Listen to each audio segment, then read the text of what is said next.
Hi guys, welcome to anime nexus. இன்னைக்கு solo levelling season 1 episode 12 தான் பார்க்க போகிறோம். எபிசோடுக்குள்ளே போகிறதுக்கு முன்னாடி சப்ஸ்கிரைப் பண்ணி சப்போர்ட் பண்ணுங்க கைஸ். ஜின்னும் அடி வாங்குற மாதிரி அந்த எபிசோடே ஸ்டார்ட் ஆகுது. அப்புறம் எந்திரிச்சுட்டு என்னோட இன்ஸ்டன்ட் டெலிபோர்டேஷன் ஸ்டோனையுமே தொலைச்சிட்டேன். அதை பார்க்கறதுக்கு நேரம் இல்லை. இதில் நான் சர்வே பண்ணணும், இது எல்லாத்தையும் நான் அடித்தா மட்டும்தான் முடியும் அப்படின்ட்டு திரும்ப அடிக்க ஆரம்பிச்சிருதான். சண்டை விட்டுக்கிட்டே யோசிக்கிறேன். என்னோட ஸ்டாமினா குறைஞ்சிருச்சு, என்னோட ஸ்ட்ரெல்த்து மர்டர் இன்டென்ட்டையும் நான் யூஸ் பண்ண முடியாது. ஆனால் அதனால நான் விட்டு கொடுக்க மாட்டேன், நான் சர்வே ஆவேன் இதில் அப்படின்றான். அப்புறம் அவனோட பேனலுமே காட்டுறாங்க. லெவல் 47 போயிட்டியா, உல்ஃப் அசாசின் தான் இருக்கு இன்னும் டைட்டில். ஆனால் ஹெச்பி 600 தான் இருக்கு, மானாவுமே 54 தான் இருக்கு. அவனால முடியாத நிலைமையில டஃப் கொடுத்துக்கிட்டு இருக்கேன் அந்த நைட்ஸுக்கெல்லாம். நான் எப்பவும் மற்றவங்களோட கீழே தான் இருந்தேன், ஆனால் நான் எப்பவும் சர்வே பண்ணுறதுல விட்டு கொடுத்ததில்ல.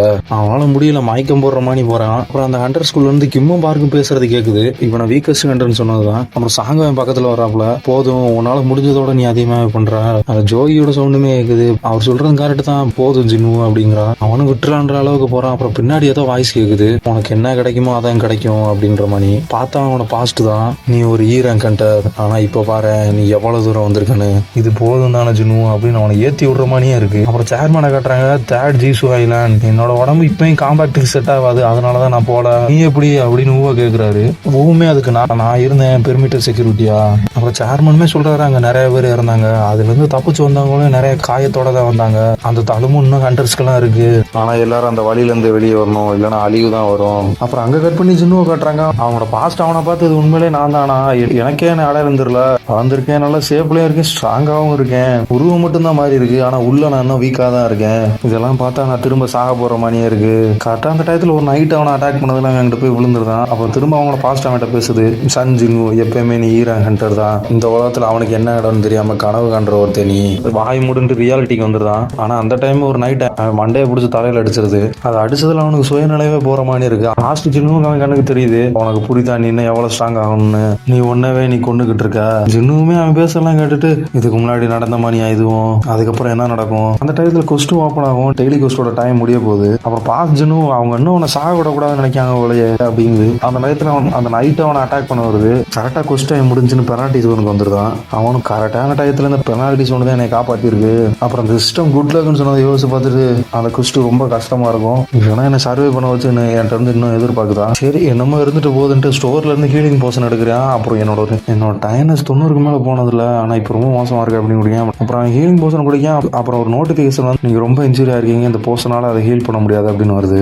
அவனை அதை பார்த்துட்டு ஹீல் ஆகிறதாண்டி வெயிட் பண்ணவா, இல்ல நான் இப்படியாவது லெவலப் பண்ணி என்ன ஹீல் பண்ணிக்கிறவா அப்படின்னு யோசிச்சிருக்கும் போது சென்டிபீட்டர்னு வருது. அதை பார்த்துட்டு நான் கவலைப்பட வேண்டியதில்லை போல, இதை பார்த்தா நான் திரும்ப சர்வே ஆனா அது கூட திரும்ப போய் நான் சண்டை ஓடலாம் அப்படின்னு சென்டிபீட்டர் கூட சண்டை ஓட போயிருக்கான். அந்த அது என்ன கொல்ற வரைக்கும் என்னோட வழி எனக்கு தெரியும், அதுதான் இன்னும் ஸ்ட்ராங்காவும் ஆகும் அப்படின்னு சென்டிபீட்டர் வெளுத்து வாங்கிட்டு இருக்கேன். அப்புறம் அங்க கட் பண்ணி ஜின்னுவோட தங்கச்சியை காட்டுறாங்க. என்னடா மோசமான கனவு அப்படின்ட்டு வெளியே வந்து பாக்குறா. அவங்க அண்ணனுக்கு வச்ச சாப்பாடு இன்னும் சாப்பிடாதனால இன்னும் வீட்டுக்கு வரல ஓடாவன். இவன் இவ்வளவு லேட் ஒர்க்லாம் பார்க்க மாட்டானு. அவனுக்கு எதுவும் கேர்ள் ஃப்ரெண்டு கிடைச்சிருக்கோ இல்ல, வாய்ப்பு இல்ல. அவன்கிட்ட இன்னைக்கு டீச்சர் மீட்டிங் இருக்குன்னு சொல்லணும், அவன் வந்துருவானா. அப்புறம் அங்க கட் பண்ணி ஜின்னுவே காட்டுறாங்க, லெவலப்னு வருது. அந்த சென்டிபீட்டர் எல்லாம் கொண்டு பயங்கரமா லெவலப் பண்ணிருக்கான். லெவலப்னால ஹீல் ஆகுறது ரொம்ப நல்லதா இருக்கு. இன்னும் பெனால்ட்டி முடியறதுக்கு 10 நிமிஷம் இருக்கு, அதுக்குள்ள என்னோட கியர் எல்லாம் ரெடி பண்ணி வச்சுக்கலாம் அப்படின்னு ஸ்டோர்ல இருந்து நைட் கில்லர்னு ஒரு நைப் வாங்குறான். அந்த சோட ஆர்மர் பீஸ்ட 25% எக்ஸ்ட்ரா டேமேஜ் பண்ணும். அப்புறம் இக்ரிஸை தோக்கடிச்சப்போ ஒரு ஸ்டோன் கிடைச்சது, அதை கையில வச்சுட்டு இது எனக்கு யூஸ் ஆகும் அப்படின்ட்டு அதை உடச்சிருந்தான். ரூலர் ஹேண்டுன்னு ஒரு ஸ்கில்லுமே ஆக்டிவ் ஆயிருக்கு. அந்த ஸ்கில்லை யூஸ் பண்றதுக்கு மானாவும் தேவையில்ல போல, ரொம்ப ஈஸியாவும் இருக்கு அவனுக்கு. அந்த எபிலிட்டியை வச்சு ஆப்ஜெக்டை தொடாமே அஃபெக்ட் பண்ணலான்னு இருக்கு.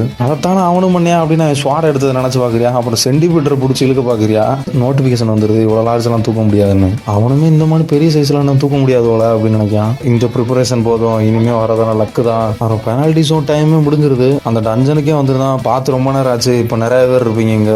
அப்புறம் அங்க கட் பண்ணி சோயை காட்டுறாங்க. பைலட்னு நம்ம கொஞ்ச நேரத்துல ஜீஸ் ஐலாண்ட் போயிருவோம். சோயுமே சரின்னு கேட்டுட்டு, உங்களுக்கு இது கஷ்டமா தான் இருக்கு, என்னை மன்னிச்சிருங்க அப்படிங்கிறேன். அதுக்கு அதெல்லாம் பிரச்சனை இல்ல, நான் தேர்ட் ரைடுக்கு தான் இந்த இடத்துக்கே வரேன், நீங்க எப்படி ஃபீல் பண்ணீங்கன்றது எனக்கு புரியுது கில்ட் மாஸ்டர். அப்புறம் பைலட்டுமே கீழே தண்ணியில இருந்து மானா ரீடிங்ஸ் எல்லாம் கிடைக்குது அப்படின்னு காட்டுறான். சோயுமே அதை பார்த்துட்டு இது என்ன அப்படின்னு கேட்கிறான். அப்புறம் அங்க கட் பண்ணி ஜின்னுவை காமிக்கிறாங்க. எல்லா நைட்டையும் வெட்டி எரிஞ்சுக்கிட்டு இருக்கான். ஜின்னுவுமே வெறுங்கையில சண்டை வர்றதுக்கு இந்த நைட் கிளர் வச்சு சண்டை வர்றது ரொம்ப ஈஸியா இருக்கு, ஆனா எனக்கு ஏதோ வித்தியாசமா இருக்கு, நான் அவங்கள தொடர்ந்து கொண்டுகிட்டு இருக்கேன், ஆனா எனக்கு லெவலப்பும் ஆக மாட்டேங்குது அப்படின்ட்டு இடையில ஒரு மேஜிக் பீஸ்ட பாக்குறான். மேஜிக் ஸ்பெல்ல அது யூஸ் பண்ணுது, ஆனா அட்டாக் பண்ண மாட்டேங்குது. இங்க இருக்க நைட் மட்டும் தான் அட்டாக் பண்ணிக்கிட்டு இருக்காங்க.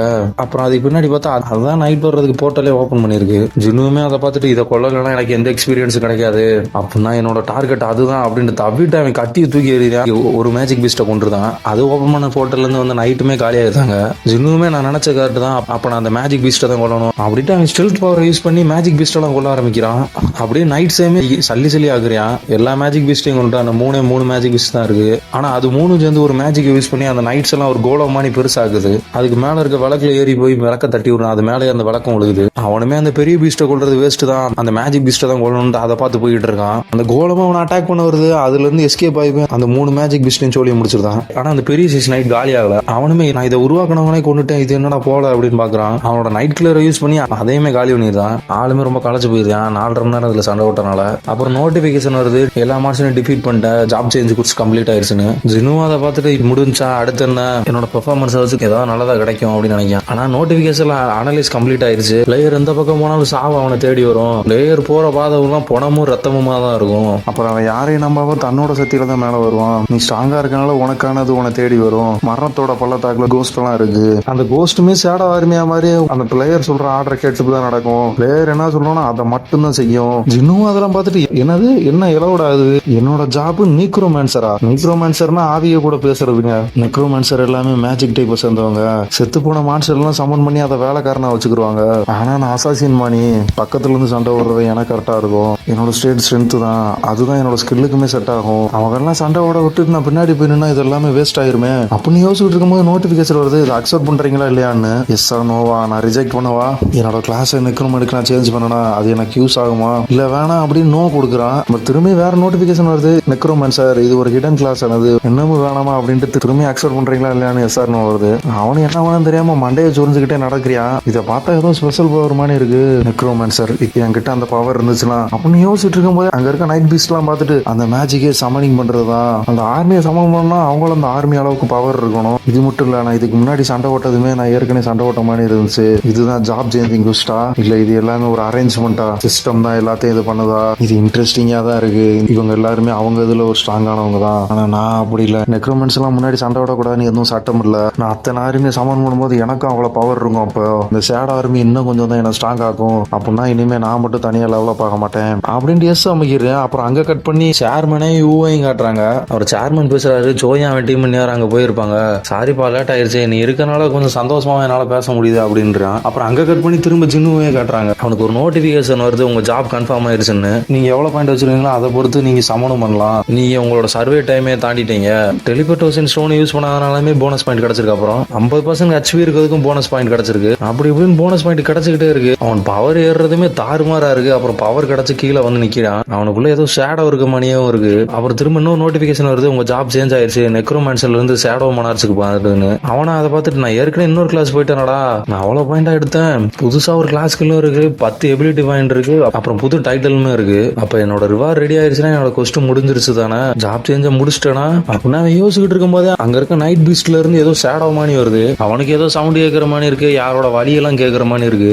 நைட்ல இருந்து skill shadow extraction is possible, shadow எடுத்துக்கலாம் கண்டிப்பா அப்படின்னு வருது. அவனும் ஷேடோ எக்ஸ்ட்ராக்ஷன் கொடுக்குறேன், நோட்டிபிகேஷன் வருது, கமாண்ட் வேர்டு கொடுக்க சொல்லுது ஷேடோ எக்ஸ்ட்ராக்ஷன் ஸ்கில்ல யூஸ் பண்றதுக்கு. அவனும் யோசிக்கிறான் நானா கொடுக்கணுமா, அப்புறம் யோசிட்டு ஆரைஸ் அப்படிங்கிறான். அப்புறம் அங்க செத்து போன எல்லாமே அது ஷேடோல இருந்து ஒரு ஷேடோ ஆர்மியாவே கிரியேட் ஆகுது.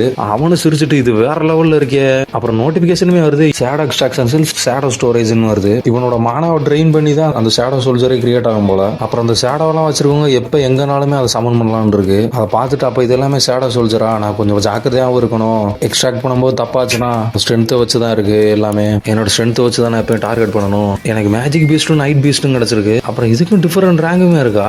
அப்ப என்னால எஸ் ரேங்க் ஏ ரேங்க் ஷேடோவும் எக்ஸ்ட்ராக்ட் பண்ண முடியுமா? அவங்க எவ்வளவு ஸ்ட்ராங்கா இருக்காங்களோ அதுதான் அவங்க எப்படி வாழ்ந்தாங்கன்றதையும் காட்டும் அப்படின்ட்டு இக்கரீஸை பாக்குறான். அதுகிட்ட வந்ததுமே ஷேடோ எக்ஸ்ட்ராக்ஷனுக்கு வாய்ப்பு இருக்கு அப்படின்னு காட்டுது. அதுலயுமே அவனும் நல்லதா போச்சு, நான் ஏதாவது ஹை லெவல் எக்ஸ்ட்ராக்ட் பண்ணா எனக்கு ஸ்டோரேஜும் தேவைப்படும் அப்படின்னு 11 சோல்ஜரை கேன்சல் பண்ணிடுறான். சாரி உங்களை தேவையில்லாம எழுப்புனதுக்கு அப்படின்றான். அப்புறம் நைட் கமாண்டர் இக்கரிஸ் பிளட் ரெட் இவனை என்னோட கண்ட்ரோலுக்கு வச்சுக்கிட்டேனா அப்படின்ட்டு ஹாரி சொல்றான். அதோட உடம்புல இருந்துமே ஷேடோ எக்ஸ்ட்ராக்ட் ஆகிற மாதிரி இருக்கான். அது பவர் ரொம்ப ஸ்ட்ராங்கா இருக்கு. ஜின்னுவுமே கஷ்டப்பட்டு தான் நிக்கிறான். எக்ஸ்ட்ராக்ஷன் ஃபெயில் ஆயிருச்சுன்னு வந்துருது. அப்புறம் ஜின்னுவும் எச்சரிக்கையா இருக்கணும் அப்படின்னு நினைக்கான். அப்புறம் எக்ஸ்ட்ராக்ட் பண்றதுக்கு சான்ஸுமே இருக்கு. 3 தடவை தான், ஒரு தடவை முடிஞ்சு இன்னும் 2 தடவை தான் அவனால முடியும். அவனு இன்னும் 2 தடவை அப்படின்ட்டு ஹாரி சொல்றான். அப்புறம் சேர்மன் கோவா காட்டுறாங்க. இது யாரும் சொல்லல, ஆனா நம்ம திரும்ப ரீஅவேக்கனிங் பண்ற வரைக்கும் நம்ம பவர் கூடும் குறையும், அதனாலதான் நம்ம காம்பேக்ட் டெக்னிக் அதிகப்படுத்துறோம், அப்புறம் டீமையும் கிரியேட் பண்றோம். அப்புறம் கட் பண்ணி ஜின்னுவை காட்டுறாங்க. உன் கிங்குக்கு அணிதானே நீ வெயிட் பண்ணிட்டு இருக்க இக்கரிஸ், என்னன்னு கூட உனக்கு தெரியாம இருக்கலாம். நைட் கமாண்டர் இக்கரிஸ், நீ ஒரு வாரியர். உன்னோட வாழ்க்கைக்கான அர்த்தமே உன் கத்தியை வச்சு எதிரிகளை கொள்றதுதான். இந்த இருட்டிலே இருந்து துருப்பிடிச்சு வேஸ்ட் ஆக போறியா?